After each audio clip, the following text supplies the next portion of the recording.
Hello बच्चों, कैसे हो आप सभी। आप सभी का मेरी इस हिंदी पाठशाला में स्वागत है। तो बच्चों, जैसे कि पिछली कुछ कक्षाओं में हमने कुछ कविताएं पढ़ी, कुछ कहानी पढ़ी, आज की इस कक्षा में हम कुछ मनोरंजक चीज पढ़ेंगे, जैसे कि संवाद, यानी कि कुछ बच्चों के बीच में व कुछ अध्यापिकाओं के बीच में एक कॉन्वर्सेशन, यानी कि एक बातचीत, उसे हम संवाद कहते हैं। तो चलिए अब हम उस संवाद को शुरू करते हैं। अध्याय 5, हमारा राष्ट्रीय ध्वज। संवाद। अध्ययन से पूर्व मतलब संवाद पढ़ने से पहले। तो यहाँ पर एक टीचर, एक आदमी झंडा लहरा रहा है और बच्चे उससे कुछ प्रश्न पूछ रहे हैं। तो देखते हैं बच्चे उनसे क्या प्रश्न पूछ रहे हैं। राष्ट्रीय ध्वज किस लिए होता है? ये आदमी जवाब देता है, राष्ट्रीय ध्वज प्रत्येक राष्ट्र के गौरव का प्रतीक होता है, जिससे उस राष्ट्र की पहचान होती है। तो लड़की बोलती है, अर्थात तिरंगा हमारा राष्ट्रीय ध्वज हमारी स्वाधीनता का प्रतीक है। इस संवाद का मूल तत्व। प्रस्तुत पाठ में हमने अपने राष्ट्रीय ध्वज के संबंध में संपूर्ण जानकारियां दी गई हैं। साथ ही यह बताया गया है कि प्रत्येक देशवासी को अपने राष्ट्रीय ध्वज का सम्मान करना चाहिए। तो बच्चों, आगे जो हम संवाद पढ़ेंगे उसमें राष्ट्रीय ध्वज से संबंधित कई जानकारियां, यानी कि सारी की सारी जानकारियां दी गई है। और हमें यह भी बताया गया है कि अगर आप एक देशवासी हैं, हर एक देशवासी को अपने राष्ट्रीय ध्वज की, चाहे वो किसी भी देश का हो, अपने देश को के राष्ट्रीय ध्वज का हमेशा रिस्पेक्ट, यानी कि सम्मान करना चाहिए। तो चलिए अब बढ़ते हैं संवाद की ओर।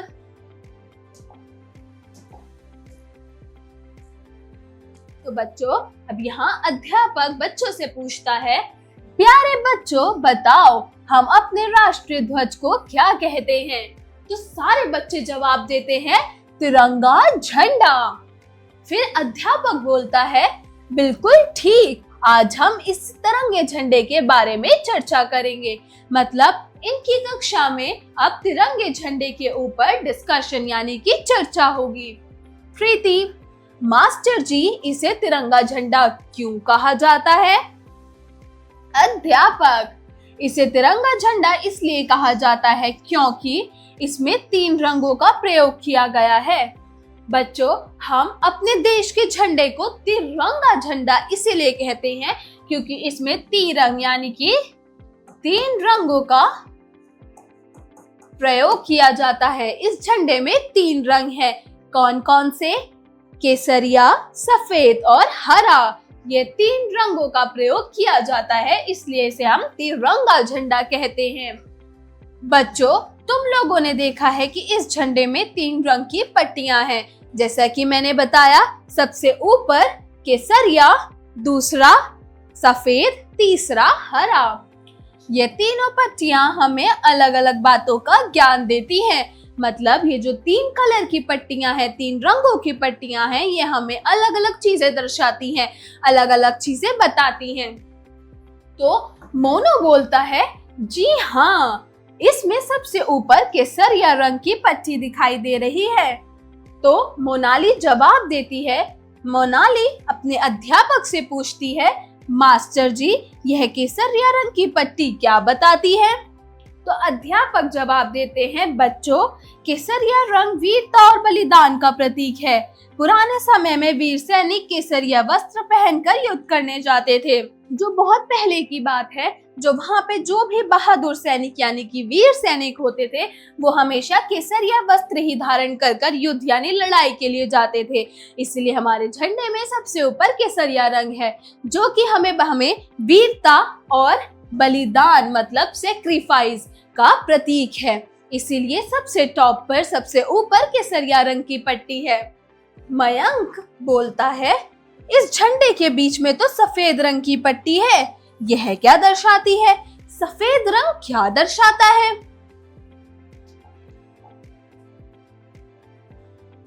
तो अध्यापक जवाब देते हैं कि बच्चों, सफेद रंग सच्चाई, पवित्रता और शांति का प्रतीक है। हमारे देश सत्य, अहिंसा और शांति का पुजारी है। तो बच्चों, जो सफेद रंग होता है वो हमेशा सच्चाई, प्योरिटी यानी कि पवित्रता और शांति यानी कि पीस का प्रतीक है। इसीलिए जो दूसरा है, हमारे देश में हमेशा सच्चाई और अहिंसा और शांति जो है यह बनी रहनी चाहिए। हमारे देश के यही 3 नियम है, सच बोलो, अहिंसा के पाथ पर चलो और शांति बनाए रखो। इसलिए हमारा देश इन तीनों चीज का पुजारी है। इसीलिए हमारे इसमें सफेद रंग इन तीनों चीज का प्रतीक है।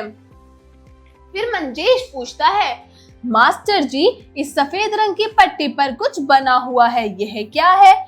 जैसे कि आप इस चित्र में देख सकते हैं, इस सफेद रंग की पट्टी पर यहाँ एक चक्र, एक व्हील सी बनी हुई है। इसे क्या कहते हैं?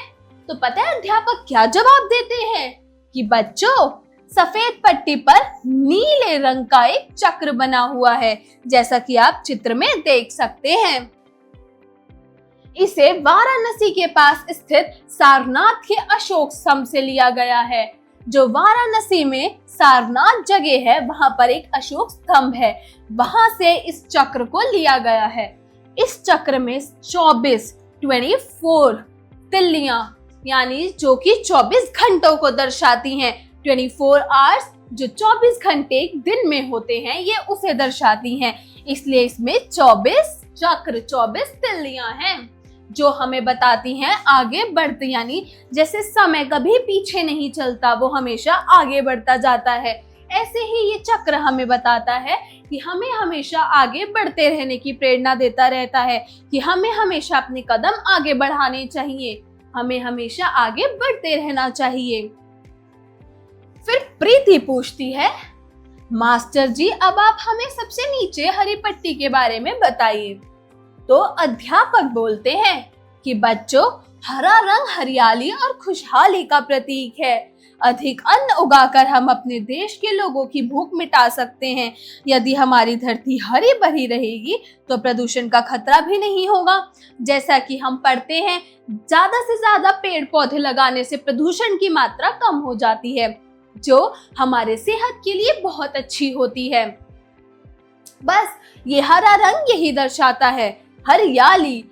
अगर हरियाली बनी रहेगी देश में तो प्रदूषण कम होगा, प्रदूषण कम होगा तो लोगों की हेल्थ यानी सेहत अच्छी रहेगी, और लोगों की सेहत अच्छी रहेगी तो वो खुश रहेंगे। इसलिए वो खुशहाली का भी प्रतीक है।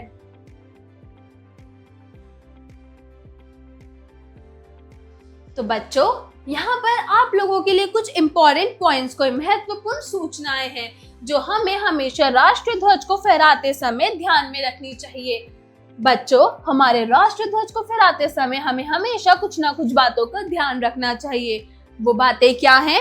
वो बातें हैं कि इसकी जो केसरिया रंग की पट्टी है वो हमेशा ऊपर रहनी चाहिए।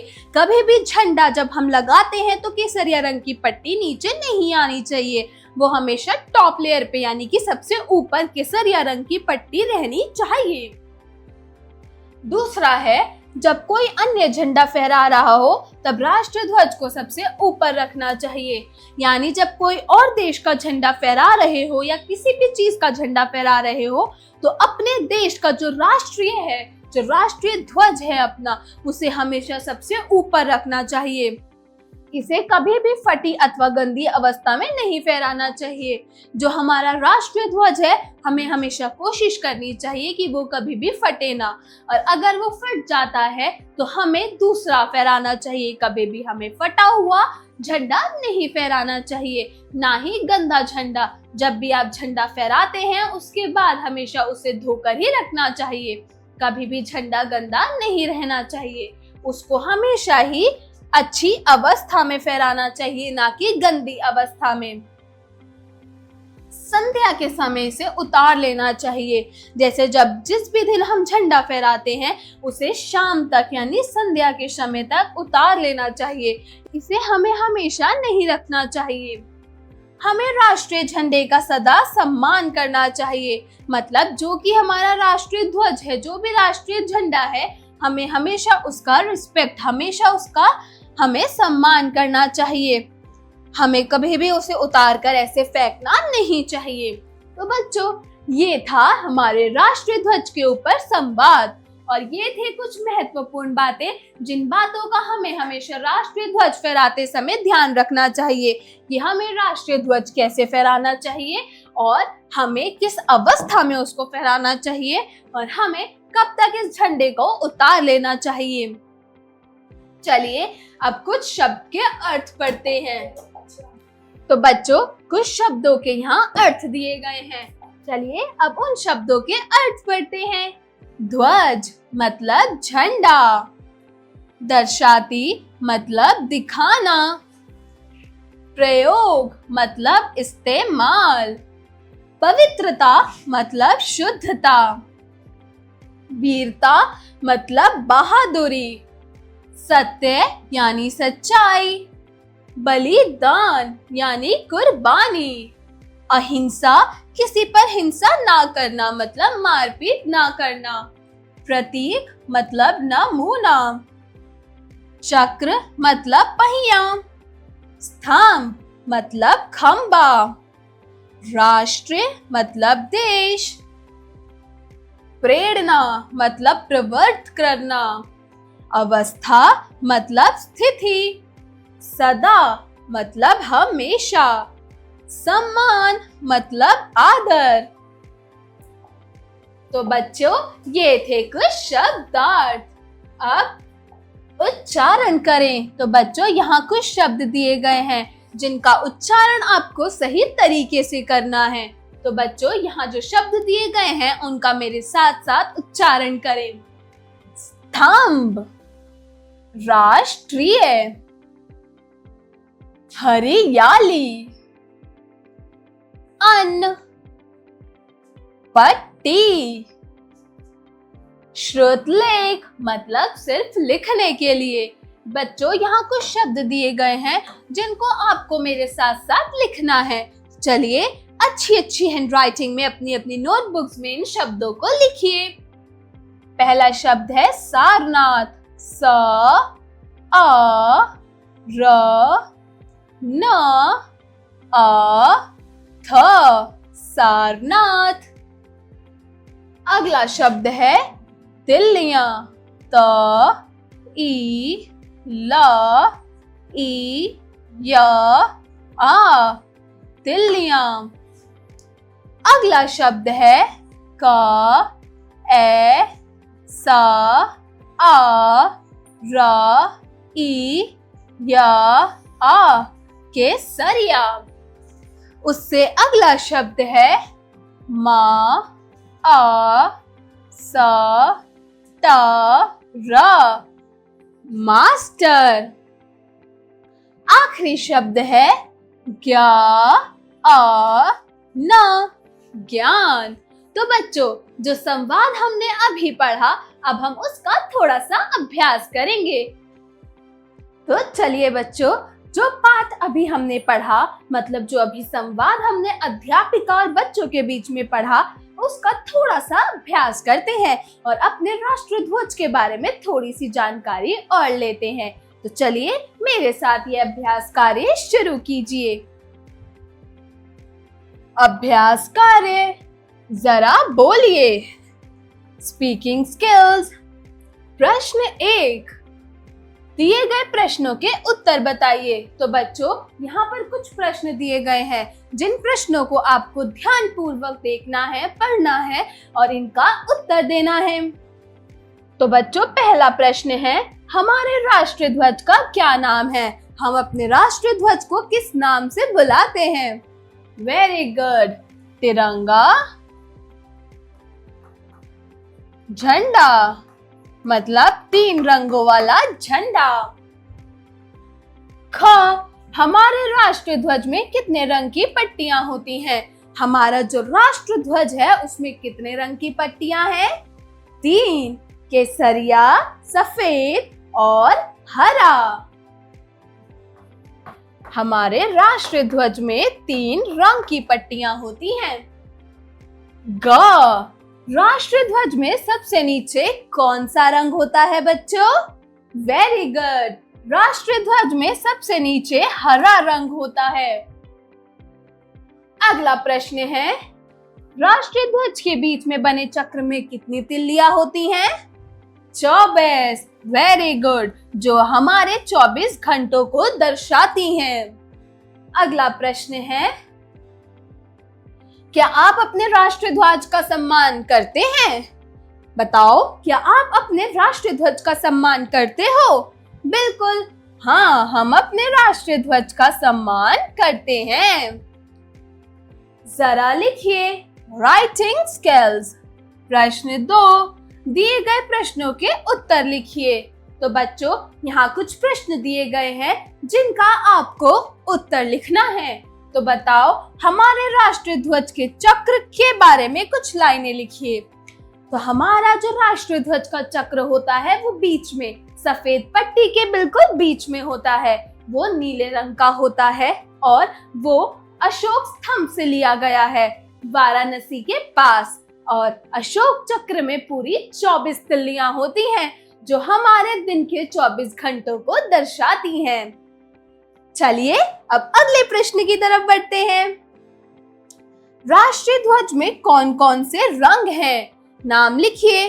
तो बच्चों, हमारे राष्ट्रीय ध्वज में कौन कौन से रंग होते हैं? वेरी गुड, हमारे राष्ट्रीय ध्वज में 3 रंग होते हैं। कौन कौन से? केसरिया,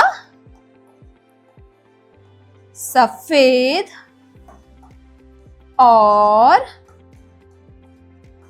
हरा। हमारे राष्ट्रीय ध्वज को तिरंगा क्यों कहते हैं? तो बच्चों, हम अपने राष्ट्रीय ध्वज को तिरंगा इसलिए कहते हैं क्योंकि हमारे राष्ट्रीय ध्वज में 3 रंग होते हैं। तिरंग, इसलिए वो तिरंगा कहलाता है। तो चलिए अब आगे बढ़ते हैं। प्रश्न 3, दिए गए शब्दों से रिक्त स्थानों की पूर्ति कीजिए।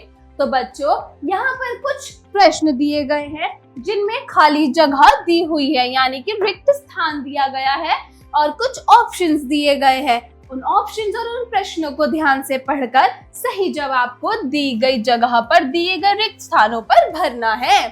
तो चलिए शुरू करते हैं। तो बताओ, हमारे राष्ट्रीय ध्वज में कितनी पट्टियां होती हैं? 2 या फिर 3, 4 या 5? वेरी गुड, हमारे राष्ट्रीय ध्वज में 3 पट्टियां होती हैं। हम तो 3 पर सही का चिन्ह लगाएंगे। ख, हमारे राष्ट्रीय ध्वज के चक्र में कितनी तिल्लियां होती हैं?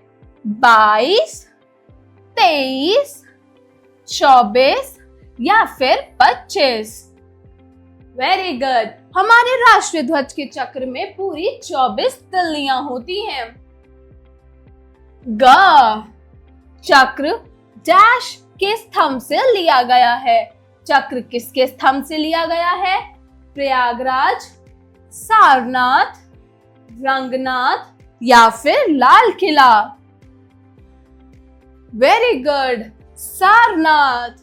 चक्र सारनाथ के स्तंभ से लिया गया है। चलिए अगले प्रश्न की ओर बढ़ते हैं।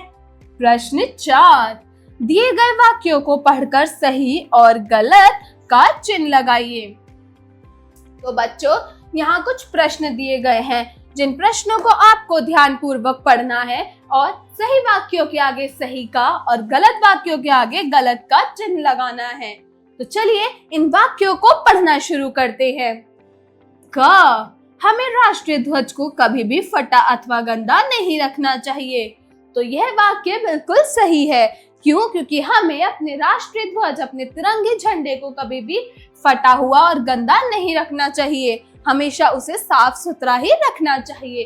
तो इसके आगे हम सही का चिन्ह लगाएंगे। अगला है, क्या चक्र का रंग पीला है? नहीं, हमारे चक्र का रंग पीला नहीं, नीला है।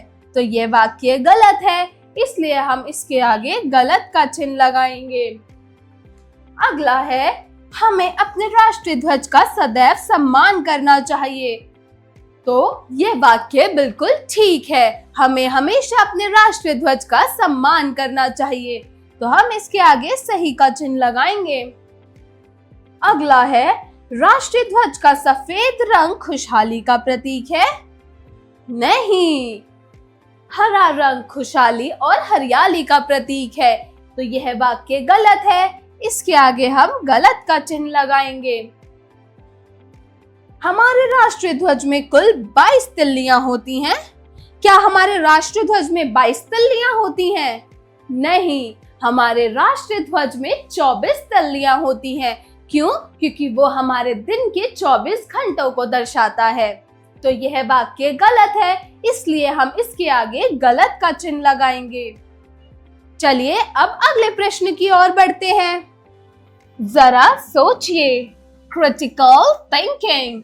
प्रश्न 5, आपके विद्यालय में राष्ट्रीय ध्वज कब कब फहराया जाता है, सोचकर बताइए। तो बच्चों, अक्सर हम राष्ट्रीय ध्वज इंडिपेंडेंस डे मतलब जिस दिन हमारा देश आजाद हुआ था, और 26 जनवरी यानी कि रिपब्लिक डे, जिस दिन हमारे देश के कुछ नियम यानी कि संविधान लागू किया गया था, उस दिन अक्सर हम अपने देश का झंडा यानी अपना तिरंगा झंडा अपने विद्यालय, ऑफिसेज यानी दफ्तर और इत्यादि जगहों पर फहराते हैं। क्या आपके विद्यालय में भी इन्हीं अवसरों पर, इन्हीं पर्व पर राष्ट्रीय ध्वज फहराया जाता है? सोचिए और सोचकर अपनी अपनी किताबों में इसका जवाब लिखिए। जरा भाषा पर गौर कीजिए। Language skills. प्रश्न 6, दिए गए शब्दों से वाक्य बनाइए। तो बच्चों, यहाँ कुछ शब्द दिए गए हैं जिससे हमें एक एक वाक्य बनाना है। तो चलिए इन शब्दों से वाक्य बनाना शुरू करते हैं। तो पहला है चक्र। चक्र से बनेगा, हमारे झंडे में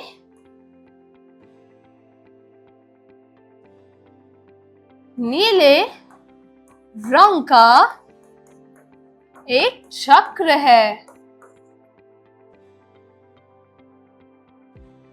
अगला वाक्य है झंडा। झंडा हमारे, इससे हम बनाएंगे हमारे राष्ट्रीय ध्वज को हम तिरंगा झंडा कहते हैं। अगला शब्द है केसरिया। तो केसरिया से क्या वाक्य बनेगा? हमारे तिरंगे झंडे में सबसे ऊपर केसरिया रंग होता है। अगला शब्द है प्रतीक। प्रतीक हरा रंग, प्रतीक से हम बनाएंगे हरा रंग खुशहाली और हरियाली का प्रतीक है।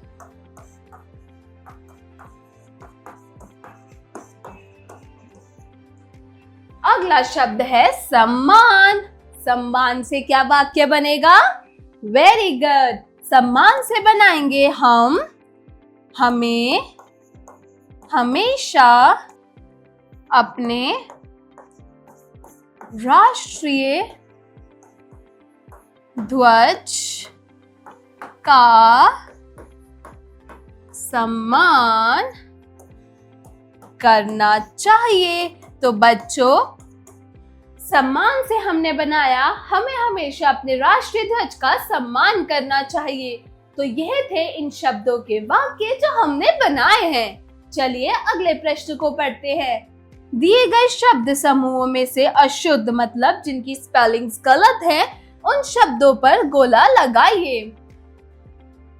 तिरंगा, यह बिल्कुल सही है, तो हम इस पर गोला नहीं लगाएंगे। ध्वज, क्या ये अशुद्ध शब्द है? नहीं, ध्वज बिल्कुल सही है, तो हम इस पर भी गोला नहीं लगाएंगे। राष्ट्रीय, राष्ट्रीय भी बिल्कुल सही लिखा है, तो हम इस पर भी गोला नहीं लगाएंगे। केसरिया, केसरिया भी बिल्कुल ठीक है, तो तो हम इस पर भी गोला नहीं लगाएंगे। हरियाली, हरियाली गलत लिखा है तो हम इस पर गोला लगाएंगे, मतलब ये अशुद्ध शब्द है। स्तंभ, स्तंभ भी गलत है, उसमें आधा स आता है तो हम इस पर भी गोला लगाएंगे। वीरता बिल्कुल ठीक है तो हम इस पर गोला नहीं लगाएंगे। बलिदान, यह बिल्कुल ठीक लिखा है तो हम इस पर भी गोला नहीं लगाएंगे, मतलब यह शुद्ध शब्द है। तिल्लियां, तिल्लियां क्या सही लिखा है बच्चों? नहीं, यह अशुद्ध शब्द है तो हम इस पर गोला लगाएंगे। नीला, क्या नीला हम ऐसे लिखते हैं? नहीं, नीले पे बड़ी ई की मात्रा आती है तो यह अशुद्ध शब्द है तो हम इस पर भी गोला लगाएंगे। अगला है प्रश्न 8। तो बच्चों, यहाँ कुछ शब्द दिए गए हैं जिनका पर्यायवाची शब्द हमें लिखना है।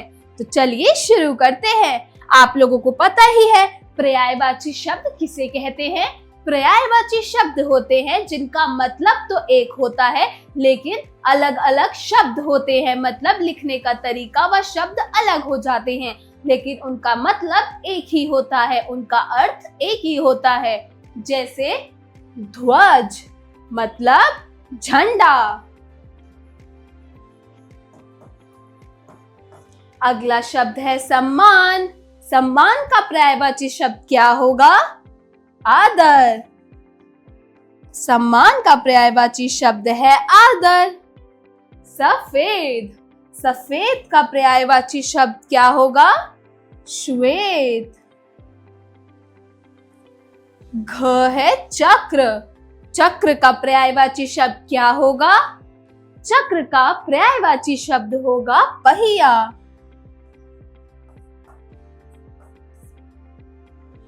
ड़, संध्या। संध्या का पर्यायवाची शब्द हम क्या लिखेंगे?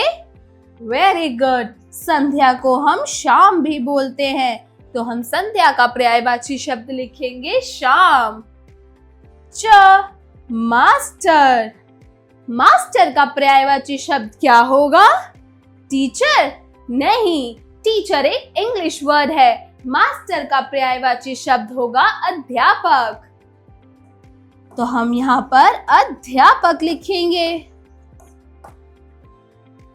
चलिए अब अगले प्रश्न की ओर बढ़ते हैं। जरा रचनात्मक कार्य कीजिए, क्रिएटिव स्किल्स। प्रश्न 9, प्रस्तुत पाठ में बताई गई महत्वपूर्ण बातों को अपने दोस्तों के साथ चर्चा कीजिए। तो बच्चों, जो हमने राष्ट्रीय ध्वज फहराते समय ध्यान रखने वाली बातें पढ़ी थी, मतलब जो कि हमने महत्वपूर्ण बातें पढ़ी थी, उन बातों को आपको अपने दोस्तों या सहपाठियों के साथ उनकी थोड़ी सी चर्चा करनी है और उसके बारे में और जानकारी रखनी है।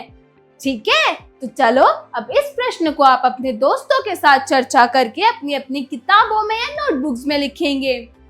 अगला प्रश्न है प्रश्न 10, राष्ट्रीय ध्वज के बारे में 5 पंक्तियां अपने शब्दों में लिखिए। तो बच्चों, जैसा कि हम सब जानते हैं कि राष्ट्रीय ध्वज क्या है।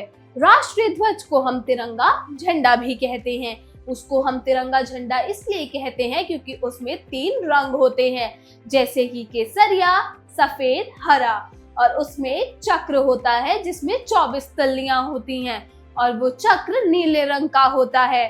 हम अपने राष्ट्रीय ध्वज को कभी भी किसी भी उसमें फटा या गंदा नहीं रखते हैं। हम अपने राष्ट्रीय ध्वज को हमेशा साफ सुथरा रखते हैं। और एक और इम्पोर्टेंट यानी महत्वपूर्ण बात कि हम अपने राष्ट्रीय ध्वज को शाम यानी संध्या होने तक उतार लेते हैं। वो सिर्फ संध्या होने तक ही फहराया जाता है। तो बच्चों, आपको अब अपने अपने शब्दों में इन पे राष्ट्रीय ध्वज पे 5 पंक्तियां लिखनी है अपने अपने किताबों में। चलो अब थोड़ा सा दिमाग लगाते हैं। जरा दिमाग लगाइए। Brainstorming activity. प्रश्न 11, दिए गए चित्र को देखकर बताइए कि तिरंगे की तीनों पट्टियां क्या संदेश देती हैं। हाँ, तो बच्चों, ये जो तिरंगे की चित्र दिया हुआ है, इसमें 3 रंग की पट्टियां हैं, केसरिया, सफेद और हरा। केसरिया रंग सैक्रिफाइस यानी कि कुर्बानी यानी कि बलिदान का प्रतीक है। बहुत पहले जो सैनिक होते थे हमारे, वो सैनिक जब युद्ध में जाते थे तो वो केसरिया रंग का ही वस्त्र धारण कर कर जाते थे युद्ध के लिए। तो केसरिया रंग को हम बलिदान का प्रतीक मानते हैं। सफेद शांति का प्रतीक है और सबसे आखिरी कलर, सबसे आखिरी पट्टी हरा। हरा रंग हरियाली और खुशहाली का प्रतीक है। चलिए अब अगले प्रश्न की तरफ बढ़ते हैं। जरा रंग भरिए। Art integrated activity. प्रश्न 12, राष्ट्रीय ध्वज का सुंदर चित्र बनाकर उसमें रंग भरिए। तो बच्चों, जो यहाँ पर आपको खाली जगह दी हुई है, इस खाली जगह पर आपको राष्ट्रीय ध्वज का एक सुंदर सा चित्र बनाना है।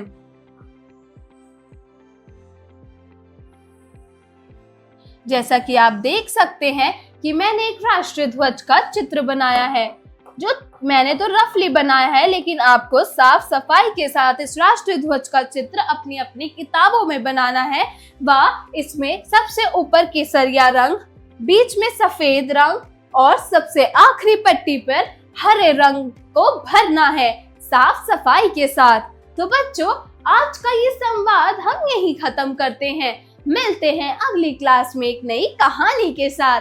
तब तक के लिए बाय बाय बच्चों।